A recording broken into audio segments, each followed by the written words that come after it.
Have you ever designed something in Canva and wished you could make your text, icons, or images clickable, just like a real website button or link? Well, today I'll show you exactly how to do that in just a few clicks. Let's jump right in. In Canva, adding clickable links is super simple, but most people don't realize you can link almost anything, not just text. That includes icons, images, shapes, and even entire design elements. Here's how it works. First, click on the element you want to make clickable. It could be a line of text, a logo, or even an image. Then, look at the top toolbar and click on the three dots. That's the More option.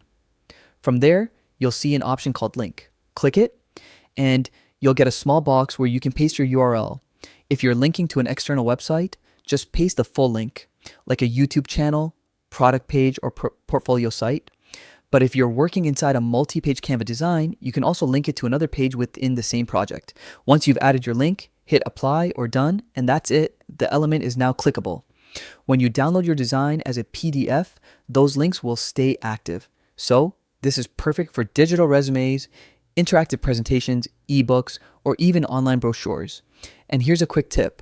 Always double check your links before downloading just to make sure they open exactly where you want them to. So next time you're designing in Canva, try turning your visuals into interactive, clickable elements.